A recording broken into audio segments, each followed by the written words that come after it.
All right, Mark Rogers TV, the voice of college football, striking up the live stream on a Friday afternoon. It's 5 o'clock Eastern time to talk, of course, college football. The media days across the country just wrapped up over the last week, and we're looking forward to the guys hitting the field here in the next few days across the country.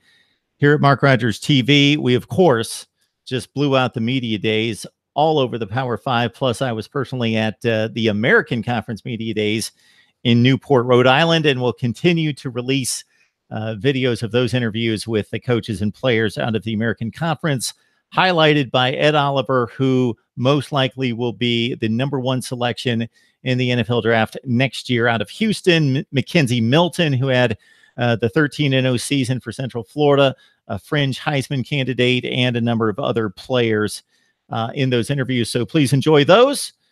And we also have schedule rankings. So I've been sitting here for like 3 hours ranking schedules, and I've rated them 70 all the way up to #1. And that's about 45 of them. So I have recorded like 40 some videos this afternoon, if you can believe that.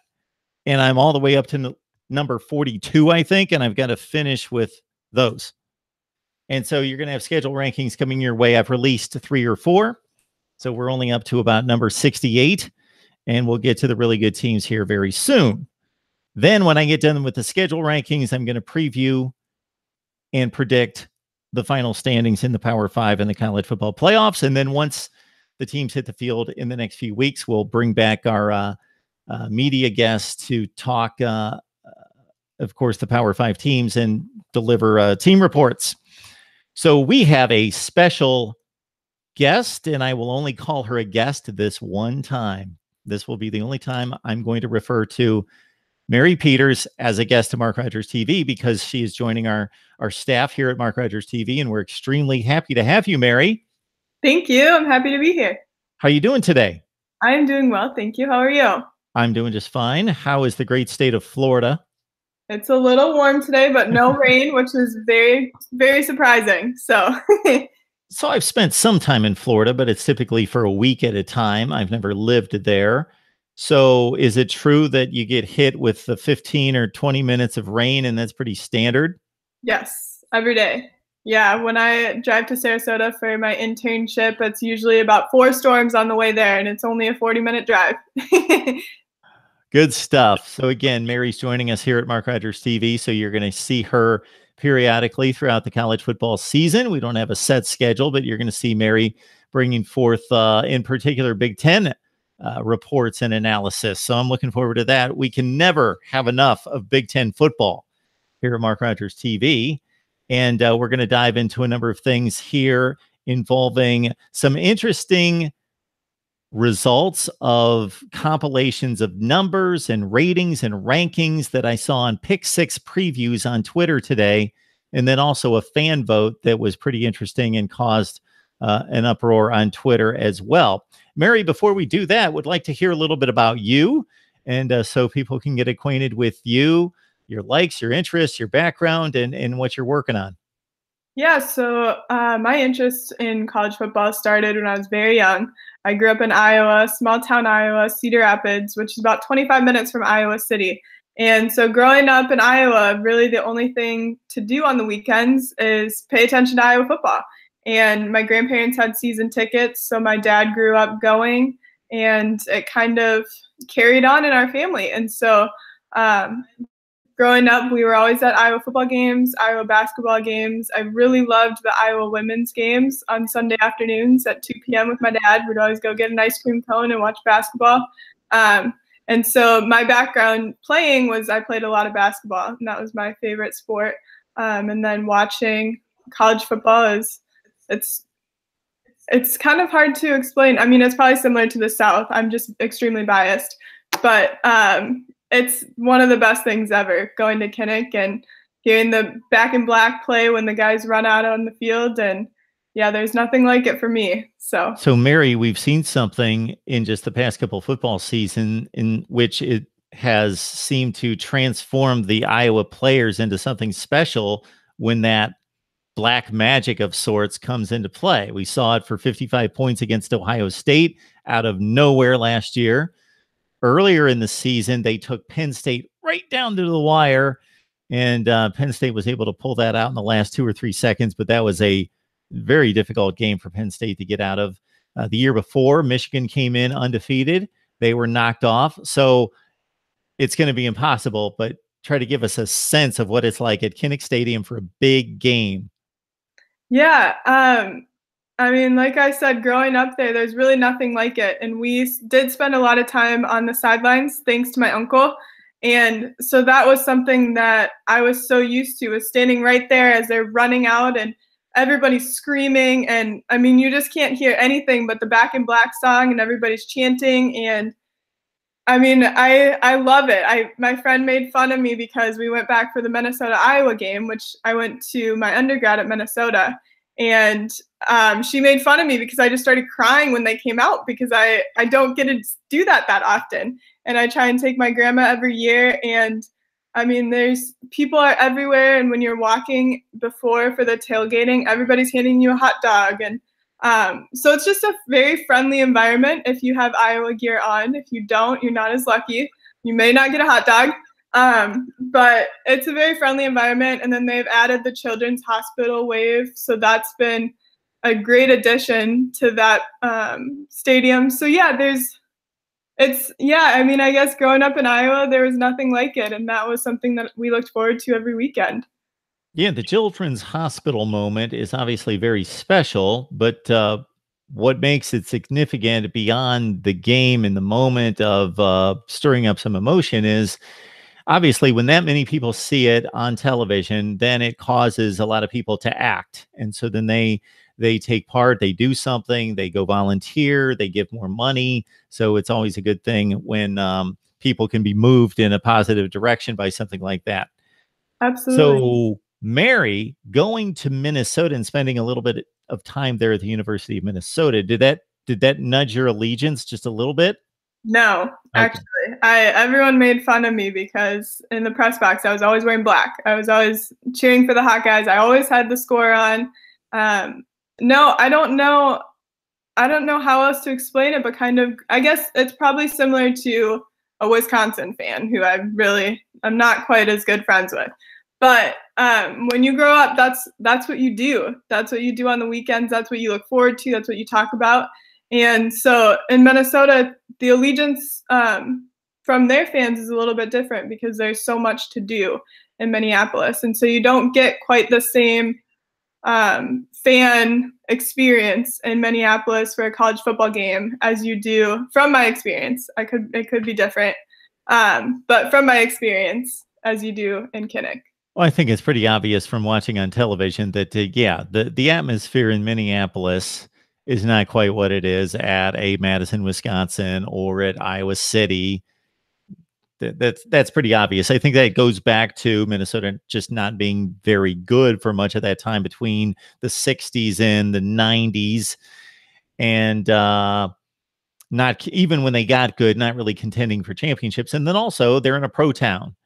And they didn't have their own stadium for much of that time, where they had to play in the Metrodome with the Minnesota Vikings. And that always takes away from the atmosphere as well. So we see that a number of people are joining the live chat now. So I am about the worst producer of live streams in the history of online media, in that I seem to do this all the time, Mary.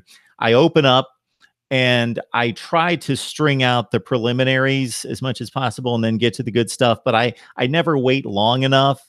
So then you gave your bio, and there might have been like 3 people watching, and now we're starting to get more people watching at this point. So just one more time, and then I want to let people know that watch this later, and I'm going to remind a number of people as we go through the live stream over the next hour or so, or however long Mary can stay on the line, to go back and listen to Mary's background covering college football and growing up around college football. So Mary, just for me, one more time.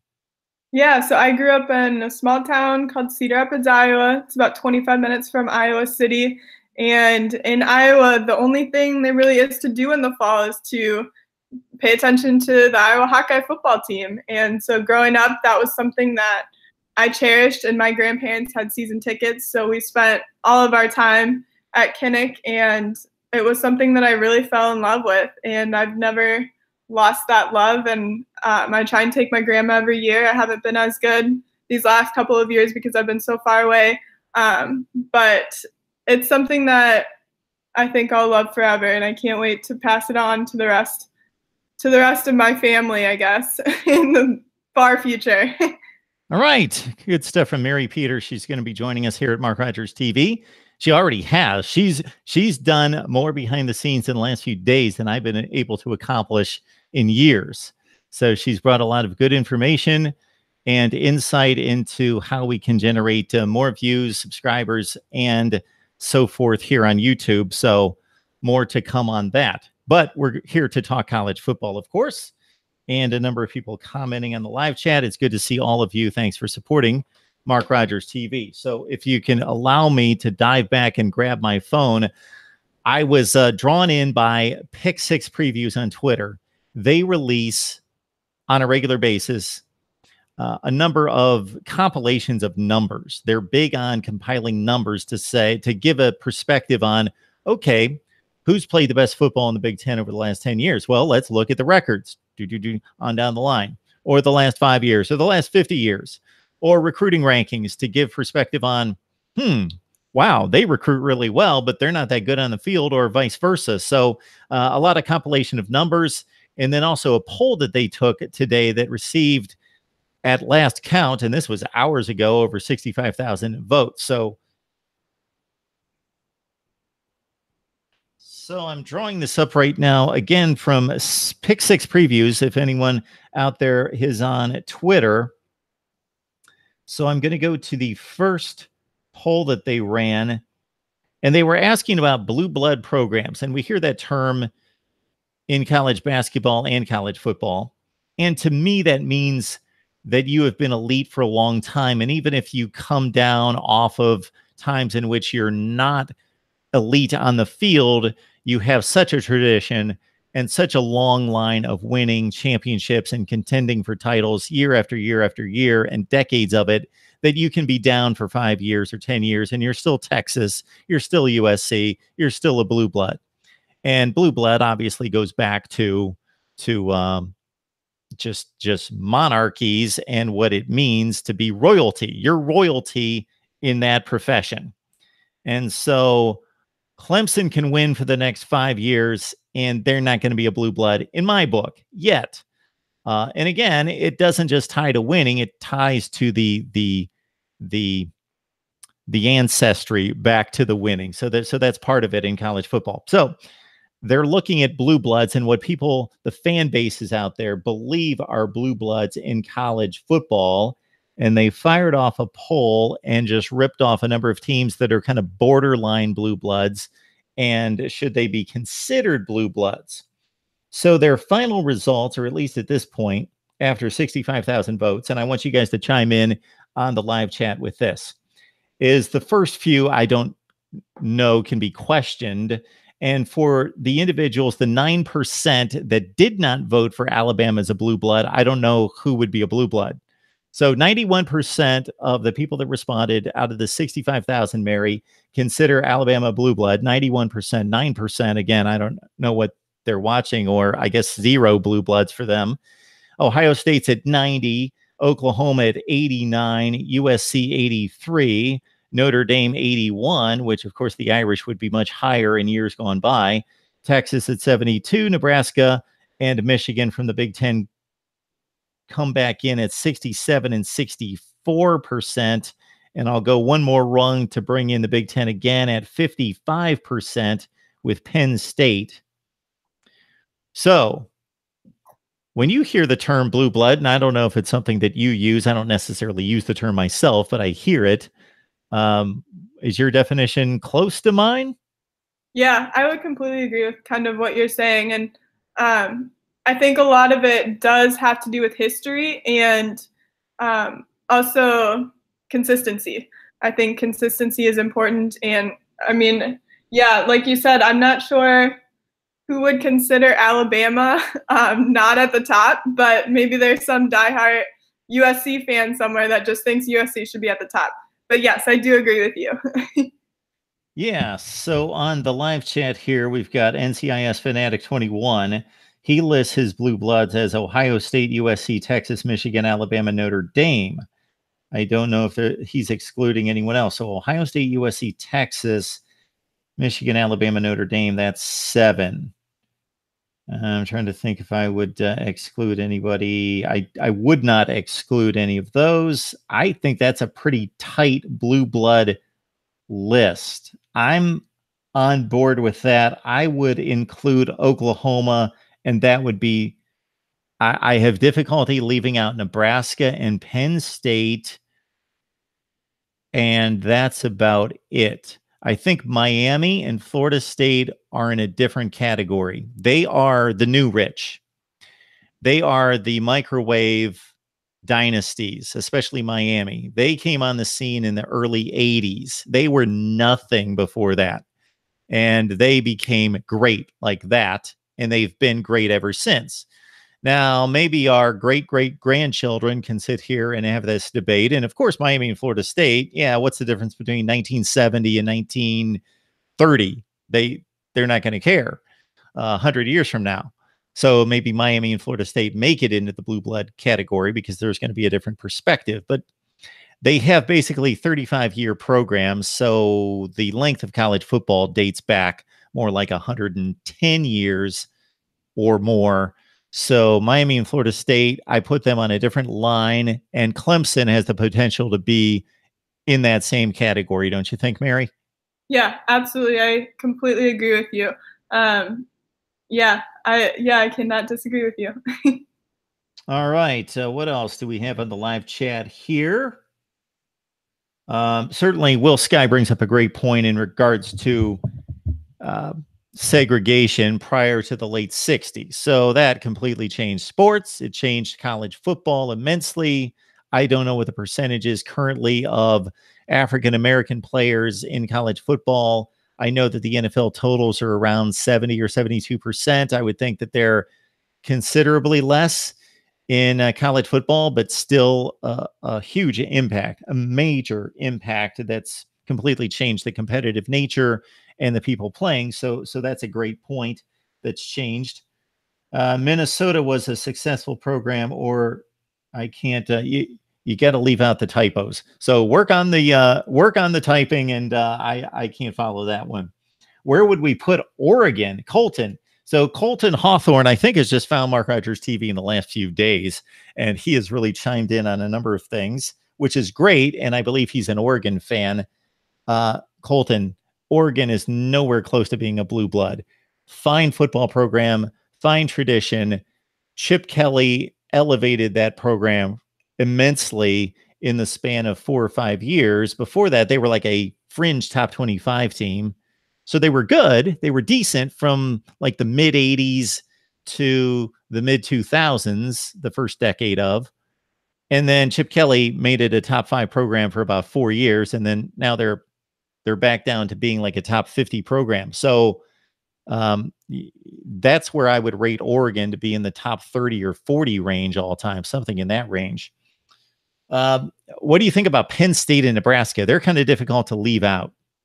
Yeah, I agree with you there because they have been such powerhouses, especially Penn State. That one really sticks out to me. They've just been around and they keep sticking around, and James Franklin has really turned that program around not that it wasn't going well, but it's just kind of a new light now, and they have a lot of fire, and they've always been relevant, and it's always been a Big Ten destination if you're a Big Ten college football fan. Yeah, so the deal with Penn State is it had a great tradition before Joe Paterno, but not an elite tradition. And then Joe Paterno steps in, and from the early 70s to the late 1990s, for about 30 years, Joe Paterno had them. They had undefeated seasons in which they were not voted at national champion, but they could have won multiple national championships. As it was, Joe Paterno won 2.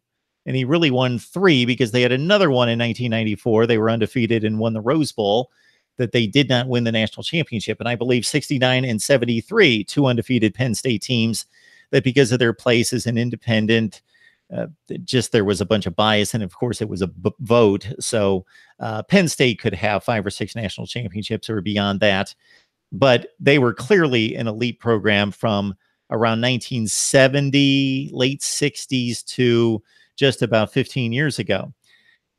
They had some down years. Joe Paterno brought them back. They had a nice 2005. They almost went to the national championship game. They went back to the Rose Bowl in 08. They were really good for Joe Paterno's, not elite, but really good for Joe Paterno's final 3 to 4 seasons. He leaves. Of course, the scandal breaks out. That has nothing to do with football, and we've addressed that many times and won't right now. But yeah, they're headed back. They are certainly headed back. Are they an elite team right this second? I think they're on the fringe. They're on the cusp. I think. What do you think right now, Mary? I believe that Alabama is the gold standard. Ohio State, Clemson, and I would like to see another season out of Georgia, but it certainly seems like they're going to be there based on their recruiting and what we saw last year. They've kind of removed themselves from everyone else. Yeah, I agree. And one team that's surprised me a little bit as far as blue bloods go is I feel like Notre Dame is still towards the top, but I definitely feel like they've dropped a little bit. And that's been a surprise. And I feel like Penn State is definitely moving their way back to the top. They've turned that program around. Not that it, like I said, not that it was bad before, but it just feels like it's a completely new light in this new era. Colton comes in with another interesting program, and that would be Pitt. So Pitt is not a blue blood. They are not great, but they have a very interesting football program and football history, as Colton mentions here, is with 8 national championships. So those are not necessarily verified national championships. And we know the issue with national championships. Everybody's claiming like 17 every year.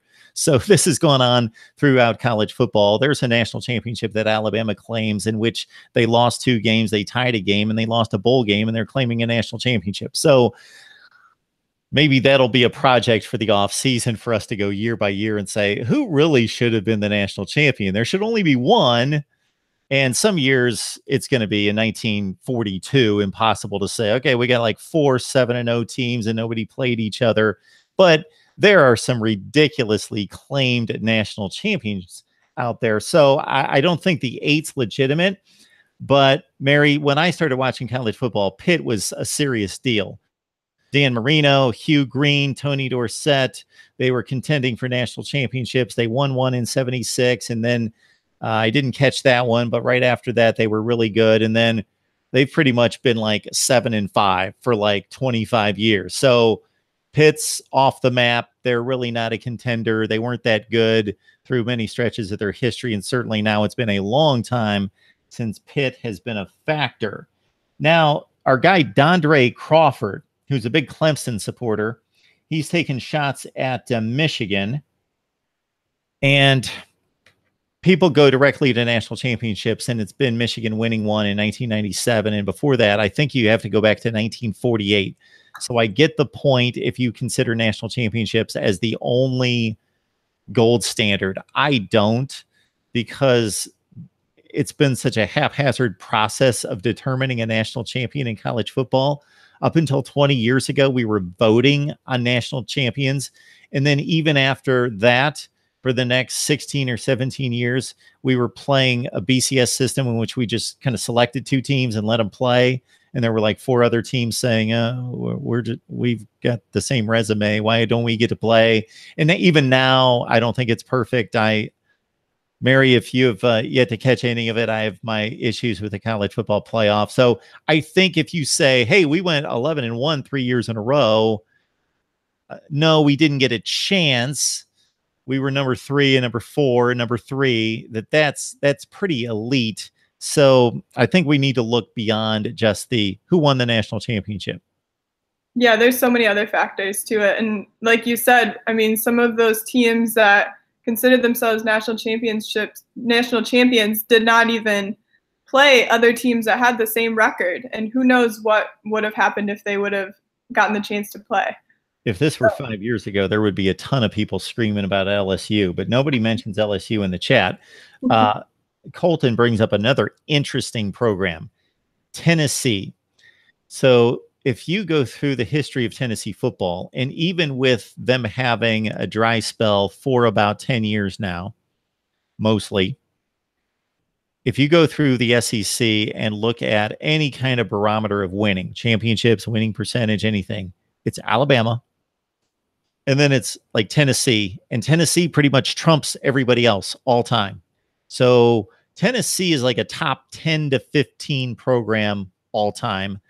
They've had a lousy 10 years. And even before that, much of the 80s, they were good, but not, they were like Iowa good.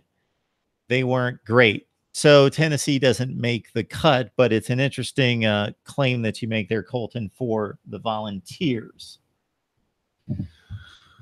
All right. So again, if I can pull this up, and anyone else, I know you guys probably missed it here.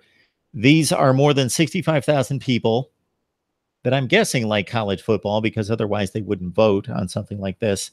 Who would you consider a blue blood program, and how many percentage of votes went to these particular programs? Alabama, 91%. Ohio State, 90. Oklahoma, 89. USC, 83. Notre Dame, 81. Texas, 72. I'm sure if we did this 5 years ago, Texas would have received more votes because they've been awful for 5 years. Marginal, 500. Nebraska's at 67. Michigan, 64. Penn State, 55. Florida State, 50. Miami's at 50. Tennessee, 42. LSU, 37. There's LSU. Georgia. A number of people have commented about Georgia. They're an interesting case as well. Florida, 35. Clemson, 26. Washington, 13%. All right. So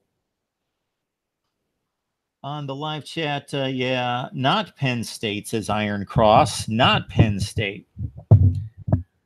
I think since like World War II, I saw that Penn State has one of the 3 or 4 highest winning percentages in college football. And that's a long time. Now we've got somebody trying to be funny with Yale. So yeah, Yale and Harvard, when we first kicked things off a long, long time ago, yeah, they were menacing. Army, yeah, they had their time too. So that's the blue blood conversation, Mary. If you have anything else to add to that, I think you've covered it pretty well. I think so. I think we have covered that as well. Also, we talk a lot on here about recruiting rankings. I'm not a big recruiting guy. I don't follow it, but I'm forced to follow it by extension of my guests.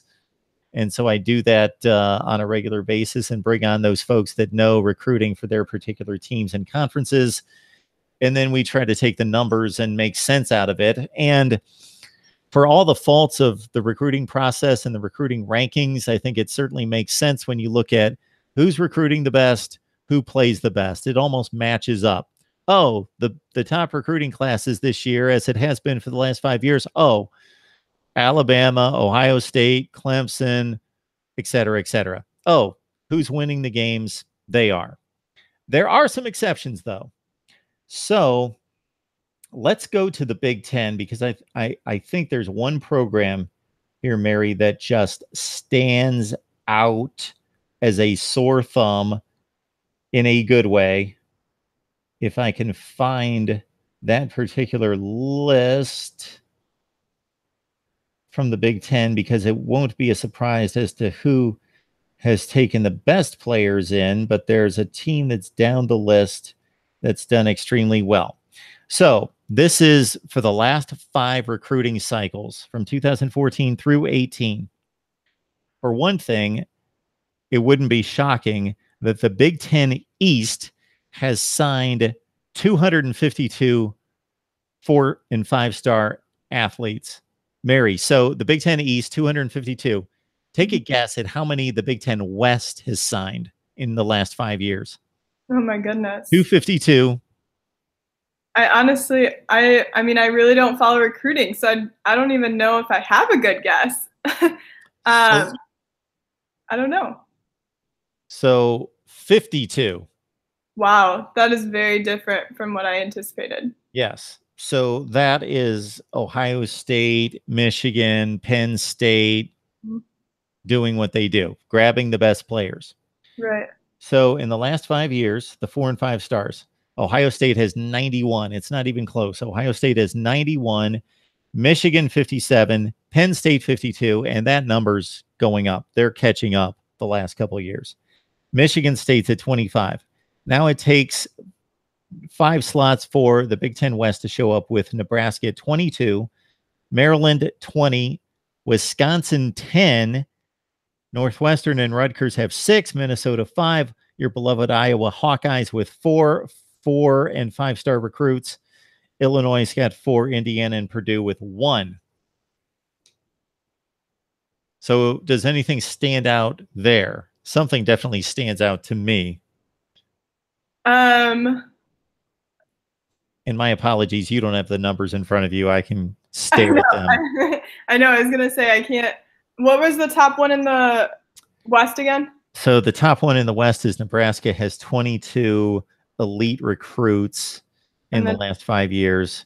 Then Wisconsin is 10. So I guess Wisconsin surprises me. Absolutely. Because I feel like they have been, I mean, they've obviously been a very solid program lately. So that definitely surprises me. Yeah. So this Wisconsin team that's going to hit the field this season, I think, is one of the 10 best teams in the country. And I think they were last year. And they're usually one of the 10 or 15 best teams in the country. And if they have a down year, they're still like 25. And you talk about player development. They get less 4 and 5-star recruits signed there than Maryland and Nebraska.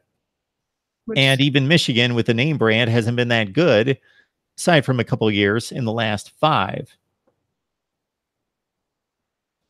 So this list doesn't really surprise me, but I just think it speaks to what Wisconsin's able to do with less. Yeah, absolutely. Pretty astonishing. In the Big 12, Texas has the most 4 and 5-star recruits, and they've done nothing with that. That's pretty astonishing in the Big 12. All right. Outside of Alabama and Ohio State, it's hard to call teams the blue blood because of social factors and recruiting. Before 1980, Florida State, Florida, and Miami sucked, but now they are great programs.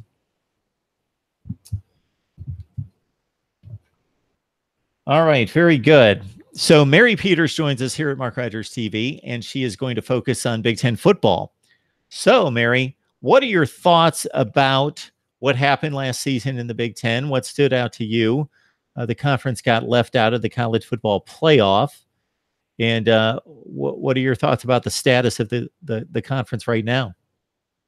Yeah, I think it's interesting. I think the East is obviously a much stronger division than the West, which from my standpoint is kind of disappointing.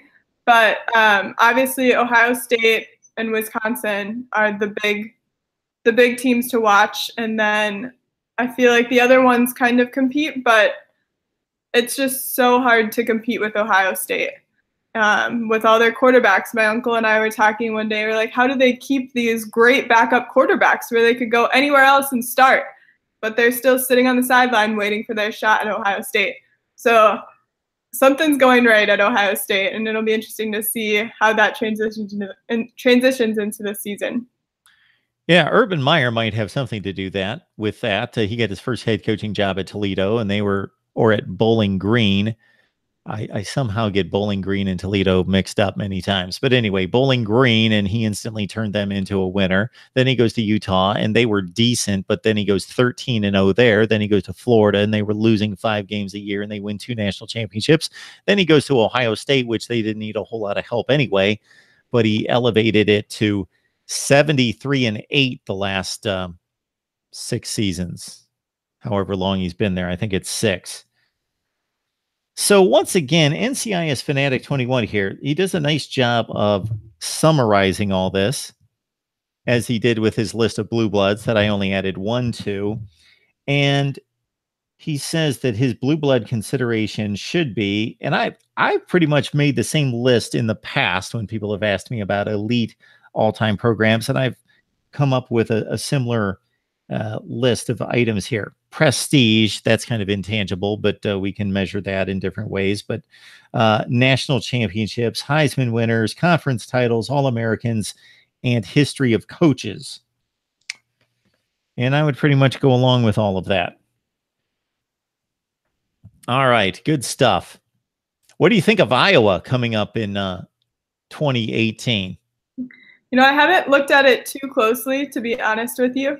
But I'm always excited for another Iowa football season. And I feel like when it comes to playing at Kinnick, there's something about upsetting a big team. And so it'll be interesting to see, hopefully, which team that is this year. But I'm not going to lie, I haven't sat down and really devoured their roster and I haven't looked at the spring training statistics yet. So that is on my list of to-dos this weekend. So yeah, there you go. So I have added a number of to-dos to Mary's to-do list in recent weeks, and she's added that. So she's going to dive into Big Ten personnel and statistics, and we'll see what she comes up with. And if you can come up with anything, Mary, that doesn't point to a Ohio State-Wisconsin championship game, then please, that would be, hey, if that's what you come up with, that's great. But that seems to be the consensus from the college football nation about the Big Ten this year. Yeah, I wish it were different, but I think Ohio State is they're one that's a tough one to beat. And for the next few years, they're going to be a difficult one to take down. So we'll see. So Swampy McGee, I've never seen this name before on the live chat. We welcome you to Mark Rogers TV. This is Mary Peters joining us, new to our staff here at Mark Rogers TV. Swampy McGee is apparently listing his favorite games in the Big Ten coming up this year. Nebraska plays Michigan. Those two teams have not played for a number of years. They will face off at the Big House on September 22nd. Of course, Nebraska at Wisconsin, always a big game in the Big Ten West, although Nebraska's been down, of course. Nebraska has to make another trip to Ohio State, which the Nebraska-Ohio State series just has not turned out too well for the Huskers. It's been mighty ugly, 56-14 last year. Michigan State, Nebraska, that game in Lincoln. Nebraska, Iowa, that game, the last game of the season. So let me ask you this, Mary. Being an Iowa football fan, you've got this game against Iowa State that you play every year. And Iowa State is typically not very good, but really turned it on last year. They beat Oklahoma and TCU and took you guys to overtime. So what is that rivalry like? It's crazy. It's kind of funny whenever you say that you're from Iowa, people will say Hawkeye or Cyclone. And it's always a hard Hawkeye or a hard Cyclone either way. There's no in between. So it's a pretty big rival, and everyone has an opinion about it, and it's a very strong opinion either way. So it's a fun in-state rival, but they always take us right to the end. And so it's stressful. Yeah, so when I look at those two programs, I don't think there's much comparison. There might be right this second, but there typically isn't. Iowa's a top 25 program. Iowa State's been a disaster for much of its history. But they seem to play really close games. And the other thing that I would assume is if you go to Iowa, I would guess, I might be completely wrong, that at least 70%, if not 80% of that state would be rooting for the Hawkeyes. Yeah, that's a correct assumption from my experience. Yeah. Yeah, because if you just live there and you just want to root for the better team, the more publicized team, the team that's been better, you're going to just naturally gravitate to, you don't want to sit there and watch 2-10 football teams every season. Yeah, absolutely. Yeah, Iowa has always been the standout team, but Ohio State has gotten better. And it's interesting, if you switch over to college basketball quickly, Iowa State has always been stronger. So it kind of depends on the season. But yeah, Iowa football has definitely been a better program. So the other question I had was concerning Iowa football, and ever since Nebraska entered the Big Ten, there's been an obvious push by the Big Ten to make them rivals. And I think if you go way, way, way, way, way back in history, there was a time in which they played. They weren't in the same conference, but they would play on a fairly regular basis. But that's been a long time ago. And so there was no connection between the schools except for proximity. And now Nebraska joins the Big Ten. They're in the same division. And the Big Ten has made that the game on that Friday following Thanksgiving and kind of forced them into a rivalry. Yeah, it's weird because every other rivalry in the Big Ten has some sort of history behind it. Whether you have the Axe with Minnesota and Wisconsin, you have the Floyd of Rosedale with Minnesota, Iowa, and with Nebraska, it feels like it's a little random and it's just this one day, like you said, it's a Friday after Thanksgiving, and so they're hoping that everyone will be paying attention at that time, I suppose, as opposed to Black Friday shopping. But the weird thing about it is that there's really not a strong history behind it. Every other rivalry has a story, and it's a really interesting story, and this one doesn't really have a story. So maybe they'll come up with a story at some point to make it a little more interesting, but yeah, there's no story that I know of, I guess. Yeah, it is something that when you look at traditions currently in college football, they usually tie back to some kind of crazy incident or crazy, and a lot of crazy things used to happen. Now the crazy things are different crazy, but things like territorial rights, like Ohio State and Michigan, they actually fought over territory on the border of the two states. That kind of stuff doesn't routinely happen in the United States, but maybe there needs to be a Twitter war is what there would have to be in 2018 between Iowa and Nebraska. So I'm sure that the teams are competitive. They don't like each other to a certain extent in a football kind of way. And the other way in which teams become rivals is by playing consistently and being competitive and being good at the same time, and it meaning something. So that game has yet to really mean something to knock somebody out of the Rose Bowl or a Big Ten championship game, and that the stakes being driven up at some point it's going to happen, and it happening a little bit more consistently would obviously put a lot of attention on that game. Yeah, absolutely. It'll be interesting to see what the future holds, but I think the timing of it works well, I guess, for from a TV standpoint, but it will be interesting to see if they can find some sort of story to kind of link it together or make it more of a competitive end of the season rivalry that someone's got to win to move forward. So this next topic is a little bit more for the live chat, but Mary, you're, of course, welcome to jump in on this one. I just wanted to throw this out along the same lines of what we ran through with the Big Ten in regards to the signing of 4- and 5-star athletes. So this should come as no surprise to anyone. But I'm looking at one thing in particular in 4- and 5-star signees in the last 5 years by conference. The SEC with 638, the Big Ten 304, less than half. Then the Pac-12 with 295, which of course is just behind 304. ACC 266, Big 12 196. Well, the Big 12 has generally been the worst of the Power 5 conferences in the last 5 to 8 years. So they have the least star recruits, and the SEC just completely annihilates everyone else. The one thing that has to be taken into consideration is that the Big 12 only has 10 teams, so that ups the average just slightly. It's 46 per team for the SEC, 22 for the Big 10, 25 for the Pac-12, 19 for the ACC and the Big 12. Now, I just got back, Mary, from American Conference Media Days, and to have listened to the conference commissioner speak for 20 or 30 minutes, you would have thought that he was running for office or something. So he basically just did nothing.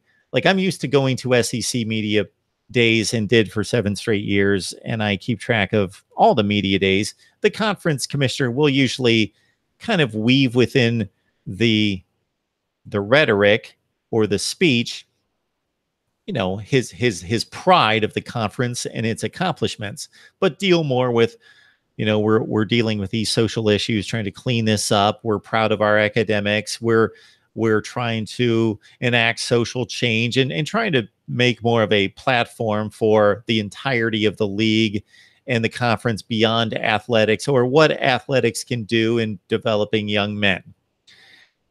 This tirade that the conference commissioner went on was simply about, we're part of the Power Five, and they even had the backdrop was all this logo, P6 logo, that they should now be part of the Power Six as the American Conference. And he definitely had some good points, because on a national stage, the conference has done well in very isolated opportunities. So they've done well. I understood his point, but it could have been a little bit more understated in deference to some maybe more important topics. But I just thought it was amusing. And so how this plays in is that you have 638, 304, 295, 266, 196 of these top recruits going to these major conferences. And then it goes 196, 11 to the American Conference after that. So they do not get the elite players. They've done very well with out those elite players in competing with the Power Five. So just an interesting note there. Swampy McGee is just doing his best to give us the full slate of college football games here for the entire season, I think. So, Mary, anything else going on that we need to cover here? What would be that, you mentioned looking into Big Ten personnel and looking at the statistics and trying to get a handle on what could happen this season. So that seems to be the research project that you're giving yourself. Yeah, they always one topic that they always talk about is Iowa's O-line. So that's one that I'm interested in looking into, because it's always a huge deal. But it kind of depends on the season as far as whether or not they're able to produce and do as well as they're expected to. So that's one that is really interesting to me, and I'm excited to look into it. And I'm hoping that they'll have some upsets, but we'll see. But it's hard to think of anyone beating Ohio State, I guess, is kind of where I'm sitting right now. And then obviously Wisconsin's up there too. So we'll see what happens. You might like me a little bit more when I tell you that I listed Iowa as one of my 10 dark horses for 2018. That's very exciting. So this is what I like, and this is what I don't like so much about Iowa. So in looking at the personnel, they lost Josie Jewell at linebacker, and they lost all their linebackers. And I guess these guys replacing them are basically special teams players. So they're going to have no experience at linebacker. And they lose the guy that, as you just nodded, was a tackling machine.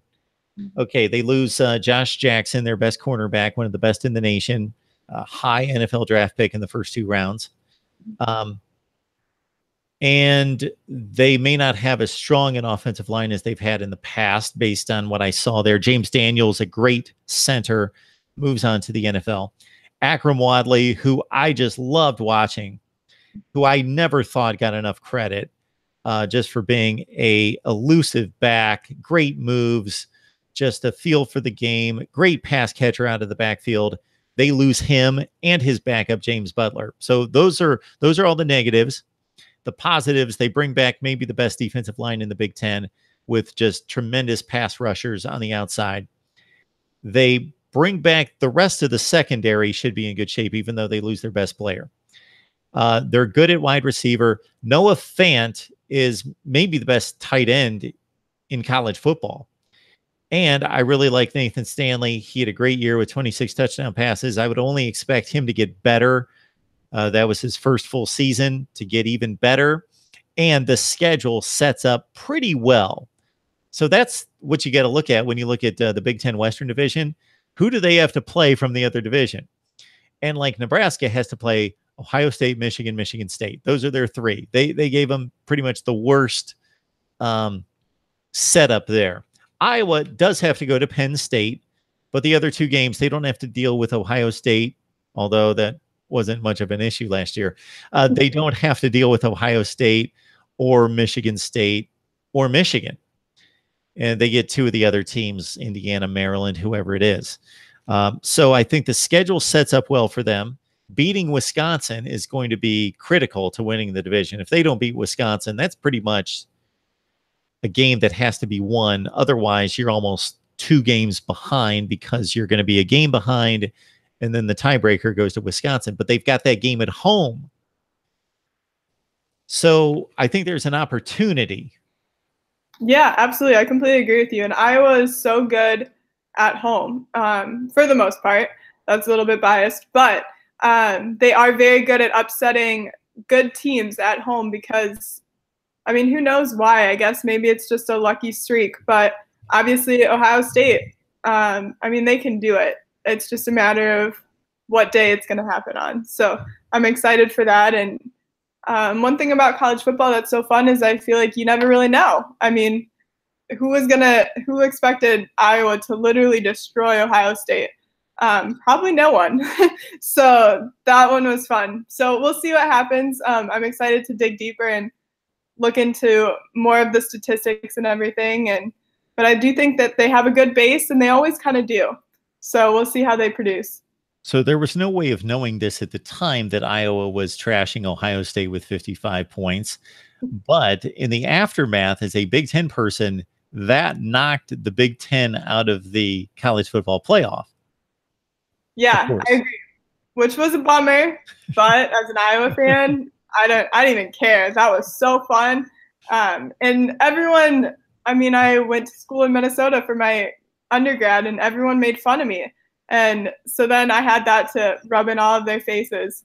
So it's always kind of been fun. Everyone always hits on Iowa, especially since they know I'm from there. And so that was a fun one for me to boast about. But yeah, obviously it took the Big Ten out of the championship and out of the whole kind of the circle of the final team. So that was a bummer, but it's a win, and that was a fun one. So. And your Hawkeyes also won their first bowl game in quite some time this past season. Yes, thank goodness, because a few years back they were in the Rose Bowl and had this awesome opportunity, and then just laid an egg and just did not look well at all.